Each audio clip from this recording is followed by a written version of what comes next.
안녕하세요. 오늘도 사연살롱을 찾아주셔서 감사합니다. 한국에서 대학을 졸업하고 프랑스에서 대학원에 다니고 있는 여성이에요. 다행히도 한국에서 프랑스 문화학을 전공한 덕에 지금 그 덕을 톡톡히 보고 있죠. 저는 현재 그동안 해보고 싶었던 미술 공부를 하고 있어요. 한국을 떠날 때 주위에서는 집 나가면 고생이라며 외국에서 혼자 사는 걸 걱정하는 분들도 많았어요. 하지만 그런 걱정과 달리 저는 이곳에서 전보다 훨씬 편하게 살고 있어요. 일단 생활적인 면에서는 그래요. 한국에서는 단 하루도 남들 시선을 의식하지 않고 살았던 적이 없었거든요. 어디를 가나 사람이 있는 곳이라면 고개를 숙이기에 바빴어요. 저를 본 사람이라면 누구나 저를 다시 쳐다보곤 했으니까요. 그건 바로 제 얼굴과 외모 때문이었죠. 저는 호녀라예요. 검은 머리에 눈동자도 검은색이지만 피부가 백인에 가깝게 하얗고 이목구비도 서양인에 가까워요. 물론 동양적인 면도 있지만 외국인이냐는 말을 많이 들을 정도로 서구적인 외모를 가진 호녀라죠. 그래도 요즘은 호녀라를 바라보는 사회적 시각이 많이 달라진 것 같아요. 독특한 분위기를 장점으로 모델로도 많이들 활동하더라고요. 하지만 제가 경험한 호녀린의 삶은 참 각박했어요. 제가 한부모 가정에서 자라서 더 그랬는지도 모르겠지만요. 저는 한국인 엄마와 프랑스인 아빠 사이에서 태어났어요. 아빠 얼굴은 기억이 안 나요. 태어나서 단 한 번도 본 적이 없었거든요. 저는 어려서부터 엄마와 단 둘이 살았고 친척이라고는 외할머니와 외할아버지 뿐이었어요. 싱글맘인 엄마는 다행히 생활력이 있는 직장인이셔서 그나마 돈 걱정 없이 저를 키울 수 있었어요. 아빠가 있는 아이들한테 꿀리지 않도록 최대한 잘 키우려고 노력하셨고요. 제가 남들과 다르다는 걸 알게 된 건 유치원에 입학하고 나서였어요. 유치원에 다니면서 시간이 지날수록 반 아이들이 저를 피하고 이상하게 생각한다는 걸 알게 되었거든요. 놀이를 할 때 제가 다가가면 피하기 일쑤였고 놀이터에서는 같이 놀지도 않고 말을 걸어도 대답도 하지 않고 다들 도망쳤어요. 그리고 마침내 일이 터져버렸죠. 유치원에서 점심을 먹던 중이었는데 반찬으로 아이들이 먹을 수 있는 안 매운 김치가 나왔죠. 제가 그걸 먹는 걸 보고 한 아이가 너도 김치 먹을 줄 아냐고 묻더라고요. 저는 그저 제게 누군가 말을 걸었다는 게 반가워서 잘 먹는다고 대답했어요. 그러자 그 애가 고개를 갸웃거리곤 그러는 거예요. 너 한국 사람 아니야. 미국 사람이야. 우리 엄마가 그러는데 니네 아빠가 너 키우기 싫어서 미국으로 도망갔을 거래. 미국 사람들은 다 그런데. 그 말을 들은 저는 어린 마음에 수치심을 느꼈어요. 그래서 울음을 터뜨렸죠. 유치원 선생님이 저를 달래주셨지만 그날 오후 저를 데리러 온 엄마는 퉁퉁 부은 제 얼굴과 시무룩한 표정을 보고는 하나야, 왜 그래? 무슨 일 있었어? 라고 물으셨어요. 저는 울면서 같은 반 아이한테 들은 얘기를 했어요. 아빠가 날 키우기 싫어서 미국으로 도망갔다고요. 그 말을 들은 엄마는 펄펄 뛰면서 유치원에 찾아가 선생님에게 따졌어요. 당장 그 애들 엄마들을 부르라고요. 아이들을 데리러 유치원에 와 있던 엄마들은 그 소리를 듣고는 서로 눈치를 보며 몸을 사렸죠. 그때 엄마들 중 한 엄마가 나섰어요. 아니, 그쪽 애를 비하하려고 한 건 아니고 사실 그렇잖아요. 애 아빠는 어디 가고 혼자 애를 키워요. 그리고 딱 봐도 애가 호녀라고 그러니 다들 의심이 가서 그런 거지. 그래요. 하나 아빠 외국인 맞아요. 그런데 그게 뭐가 어때서요? 엄연히 우리 하나는 한국 국적을 가진 한국 사람이에요. 아이가 엄마 국적을 갖는 게 뭐가 문제냐고요. 그리고 애가 혼혈이면 자기들 멋대로 애 아빠가 버리고 갔다는 둥 없는 얘기 지어내도 돼요? 저요. 이번 일 그냥 못 넘겨요. 없는 얘기 지어낸 사람, 그 얘기를 소문 퍼뜨린 사람 다 고소할 거예요. 엄마의 서슬퍼런 기세에 눌린 엄마들은 저희 엄마 앞에서 고개를 조아리며 미안해요, 미안해. 앞으로 말 조심할게요. 애들한테도 잘 얘기할 테니 제발 고소는 하지 말아줘요. 다들 고소당하기 싫어서 손이 발이 되도록 싹싹 빌더라고요. 그날 밤 엄마는 제게 그러셨어요. 엄마가 나중에 때가 되면 하나한테 아빠 얘기 다 해줄게. 그리고 아빠는 하나를 버리지 않았어. 아빠가 얼마나 멋진 사람인데. 그러니까 혹시라도 그런 소리 들으면 아니라고 확실히 대답해줘. 엄마는 제게 신신당부했어요. 전 그날 엄마를 보고 그런 생각을 했어요. 나도 엄마처럼 강한 사람이 되겠다고요. 아이들은 그날 이후 제게 아빠이긴 하지 않았지만 가끔 새로 들어온 아이들은 제게 왜 외국인처럼 생겼냐고 물었어요. 그럴 때마다 저는 아빠가 외국인이라서 그렇다고 당당하게 말했어요. 제가 당당하게 말하자 아이들은 더 이상 아무 말도 묻지 않았죠. 저는 어디를 가나 튀었어요. 초등학교에 들어가자 아이들의 놀림은 더 심해졌어요. 대놓고 어느 나라에서 왔냐고 묻기도 했고 왜 아빠랑 같이 안 사냐고 노골적으로 캐묻기도 했어요. 하지만 그건 양반이었죠. 개 중에는 저를 보고 잡종이라고 하는 애들도 있었어요.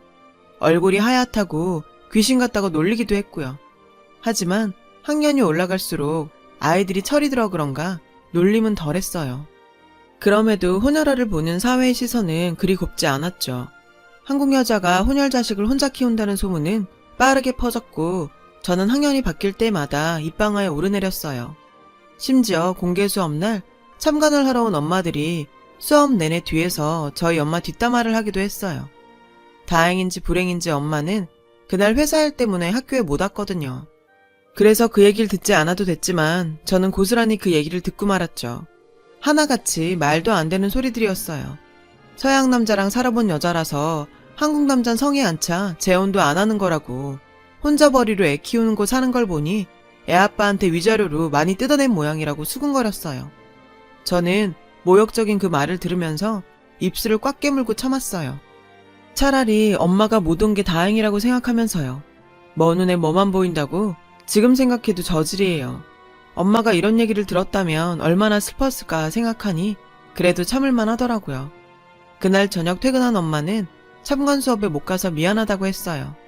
저는 애써 밝은 표정으로 별거 없었다고 말했죠. 하지만 그런 제 표정을 보고 엄마는 금방 알아채더라고요. 왜? 엄마들이 뭐라고 했어? 무슨 말을 들었는지 모르겠지만 신경 쓸 거 없어. 엄마는 부끄러운 짓 한 거 없으니까 그런 사람들 입방아에 슬퍼하기엔 시간이 너무 아깝잖아. 엄마는 저를 꼭 안아주셨어요. 저는 엄마가 얼른 아빠 이야기를 해주길 바랬어요. 그리고 나중에 아빠를 만나면 엄마랑 내가 이렇게 힘들었다고 투정을 부리고 싶었죠. 그러나 인생은 어떻게 될지 모른다고 하더니 그 말이 딱 맞더라고요. 제가 중학교 2학년이던 15살 때 엄마가 교통사고를 당해 갑작스레 세상을 떠나셨거든요. 외할머니는 저를 안고 어떻게 하나만 두고 그렇게 가냐고 불쌍한 내 소녀는 어쩌냐고 우셨어요. 외할아버지께서는 슬픔을 애써 감추시곤 홀로 장례식을 치르셨고요. 저는 정말 탈진할 정도로 울어서 조문객들이 걱정을 할 정도였어요. 나의 전부나 다름없던 엄마가 세상을 떠났다는 게 믿겨지지 않았죠. 세상에 혼자 버려진 것 같았어요. 게다가 아빠에 대한 얘기도 이제 영영 들을 수 없게 되었다는 사실이 더욱 저를 힘들게 했어요. 제가 아빠에 대해 들을 수 있었던 건 조문객 중 한 분이 했던 말뿐이었어요. 수경이도 참 불쌍하다. 프랑스 남자랑 눈 맞아서 임신까지 하더니 미혼모를 살다 그렇게 갈 줄 누가 알았다니? 예전에 그 남자에 대해 살짝 물어본 적이 있는데 사정이 있었다고만 하더라고. 이혼을 했다면 수경이가 그런 식으로 말은 안 했을 거야. 보통 이혼을 한 거라면 그런 식으로 감싸듯이 말 안 하잖아. 그 대화를 통해 저는 제 아빠가 프랑스 사람이라는 걸 알 수 있었어요. 하지만 아빠에 대한 정확한 얘기는 더 이상 들을 수가 없었죠. 그 얘기를 들려줄 사람이 세상 어디에도 남아있지 않다는 걸 깨닫자 세상의 절반이 떨어져 나가는 기분이었어요. 장례식이 끝나고 저는 외갓집으로 가게 되었어요. 학교도 그 동네 학교로 전학을 갔고요. 엄마가 자랑스러워할 수 있는 딸이 되려고 정말 열심히 노력했어요. 외할머니 외할아버지 말씀도 잘 듣고 두 분 앞에서는 최대한 엄마가 그리운 티를 안 내려고 노력했어요. 그렇게 시간이 흘렀고 엄마를 잃은 슬픔도 조금씩 아물어갔어요. 고3이 되고 본격적으로 입시 준비를 하게 되었어요. 큰 부자는 아니었지만 상가에서 월세를 받고 계셨던 외할아버지 덕분에 저는 걱정 없이 공부를 할 수 있었죠. 무사히 수능 시험을 마치고 성적표가 나오자 학교에선 대학의 원서 내기에 앞서 진로 상담이 시작됐어요. 친구들은 취직이 잘 되는 학과를 고르고 있었지만 저는 그와는 상관없이 프랑스 문화학과를 선택했어요. 아빠를 만날 수 없다고 해도 내 반쪽의 혈통에 대해 알고 싶었거든요. 그래서 프랑스에 관한 공부를 해야겠다 생각했고 과도 그렇게 정하게 되었죠. 저는 다행히 원하던 프랑스 문화학과에 합격을 했고 대학생이 되었어요. 성적이 좋아서 장학금도 받았고 방학엔 아르바이트도 해서 용돈을 모아 할머니 할아버지께 용돈도 드렸죠. 외할머니는 제가 드린 용돈을 지그시 내려다보시곤 이걸 아까워서 어떻게 쓰냐며 눈물을 흘리셨어요. 그래서 저는 나중에 취직하면 용돈도 더 많이 드릴 테니 걱정 말고 쓰시라고 했죠. 어느덧 대학교 4학년이 되고 졸업과 취업 준비를 해야 하는 시기가 됐어요. 저는 제 전공인 프랑스어를 써먹을 수 있는 곳에 취직을 해야겠다 생각을 하곤 외국 계열 회사에 이력서를 넣었어요. 그러던 중 한 곳에서 연락을 받게 되었죠. 이메일로 연락이 왔는데 제가 생각했던 내용과는 다른 내용의 메일이었어요. 제가 살면서 받은 메일 중 가장 큰 충격을 준 메일이었죠. 아무래도 내가 당신 아빠인 것 같아요. 메일의 시작은 이랬어요. 솔직히 처음에는 스팸 메일인가 했어요. 그래서 의심스러운 눈초리로 메일을 읽어 나갔죠. 메일을 보낸 사람은 자신을 샤를이라고 소개하고 있었어요. 당신의 이력서에 있는 이름과 생년월일 등을 봤을 때 당신이 내 친딸일 가능성이 높아 보여서 개인적인 메일을 보냅니다. 나는 과거 프랑스에서 한국 여자와 사귄 적이 있어요. 그녀는 근처 카페에서 아르바이트를 하고 있었죠. 우리는 만난 지 얼마 안 되고부터 사랑에 빠졌습니다. 결혼을 약속하고 함께 살던 중 그녀는 비자가 만료돼서 한국으로 돌아갔고 이후 그녀로부터 임신과 출산 소식을 들었습니다. 딸이라고 했고 이름은 하나라고 지었다고 하더군요. 그런데 갑자기 그녀가 연락을 끊었고 나는 그녀를 찾으려고 했지만 찾지 못했습니다. 약 5년이 지난 후 당신의 딸이에요라는 말과 함께 어린 소녀의 사진이 한 장 도착했습니다. 연락처도 주소도 이름도 없었어요. 그러나 그녀가 보냈다는 걸 알 수 있었죠. 믿기 힘들겠지만 부디 이메일을 신중히 읽어주시고 연락 주시기 바랍니다. 이것만 보면 그냥 사기 아니야? 하고 넘어갈 수도 있었어요. 그런데 제가 그럴 수 없었던 것은 메일에 첨부된 사진 때문이었어요. 자신의 약혼녀였다고 설명이 붙은 그 사진은 바로 제 엄마였거든요. 엄마의 젊은 시절 사진이요. 손이 떨리고 눈물이 나려고 했지만 저는 침착하게 마음을 가라앉히고 답장을 보냈어요. 그리고 얼마 뒤 답장이 왔어요. 저는 SNS 주소를 알려주고 연락을 하라고 했어요. 그렇게 우리는 메시지를 주고받을 수 있었죠. 그 사람은 이미 확신에 차 있었어요. 제가 엄마와 제 사진을 보내주자 당신은 분명히 내 딸이에요 라며 기뻐하더라고요. 하지만 저는 완전히 그를 믿을 수 없었어요. 그런 제 마음을 그 사람도 알았는지 의심하는 게 당연해요. 하지만 내가 거짓말을 하고 있다면 어떻게 당신 엄마와 당신 사진을 가지고 있겠어요. 의심이 된다면 이곳에 와서 유전자 검사를 해보는 게 어때요? 비행기표는 내가 보내줄게요. 솔직히 그 말에 흔들렸어요. 사진도 그렇고 비행기표까지 보내준다니까 혹시 아니더라도 희망을 걸어볼 가치는 있겠다 싶었어요. 결국 저는 어른들께는 아무 말 하지 않고 프랑스행 비행기에 몸을 실었어요. 파리 드골공항에 도착해보니 샤를이라는 분이 나와 계셨어요. 선한 인상의 중년 남성이었죠. 제 아빠일지도 모르는 이 남자는 저를 보자 환하게 웃으며 비주를 했어요. 비주는 처음인 저는 얼떨결에 따라했죠. 샤를은 저를 자신의 집으로 데려갔어요. 예쁜 단독주택이었죠. 제가 집에 들어가자 한 중년의 여성이 저를 맞아주었어요. 샤를의 누나라고 하더군요. 우리는 다음날 병원에 가기로 하고 일단 그 집에서 식사를 하고 쉬었어요. 침대에 누운 채 잠이 오지 않아서 한참을 뒤척이다가 따뜻한 물이라도 마셔보자 싶어서 아래층 주방으로 내려갔어요. 그리고 그 순간 두 사람의 대화 소리가 들려왔어요. 바로 샤를과 그의 누나가 나누는 대화였죠. 저는 계단에 앉아 그들의 대화에 귀를 기울였어요. 이래도 괜찮을까? 가족이긴 하지만 어쨌든 거짓말은 거짓말이잖아. 다 하나와 루이를 위해서야. 누나는 그냥 내 말만 들어. 그래도 네가 하나의 아빠는 아니잖아. 100% 알아들을 수는 없었지만 적어도 제 아빠가 아니라는 말은 똑똑히 알아들을 수 있었어요. 순간 심장이 마구 뛰고 공포감이 느껴지기 시작했어요. 머릿속이 새하얘지는 것 같았죠. 지금 당장 이 집에서 나가야 한다는 생각만이 가득했어요. 저는 방으로 가서 정신없이 짐을 가방에 쓸어 담고 아래층으로 내려갔어요. 옷도 제대로 못 갈아입은 채로요. 문을 열고 나가려는데 그 집에서 키우는 개가 마구 짖었어요. 그 바람에 샤를과 샤를의 누나가 나와버렸죠. 다가오지 마. 두 사람 얘기 다 들었어. 당신 내 아빠 아니잖아. 제가 악쓰듯 소리쳤어요.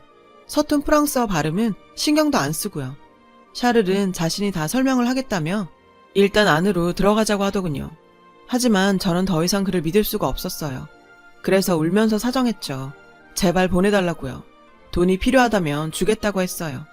그런 제게 샤를의 누나가 다가왔어요. 무서워서 밀치려고 하는 순간 무언가 제 눈에 들어왔어요. 바로 샤를의 누나 눈에 가득 고인 눈물이었죠. 하나, 제발 우리 얘기를 들어줘요.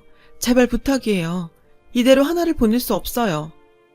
그녀는 오히려 제게 빌었어요. 저는 그 눈물을 보고 울음을 그쳤어요. 그리고 가방을 내려놓고 거실 소파로 가서 앉았죠. 샤를은 방으로 가서 작은 상자를 하나 꺼내왔어요.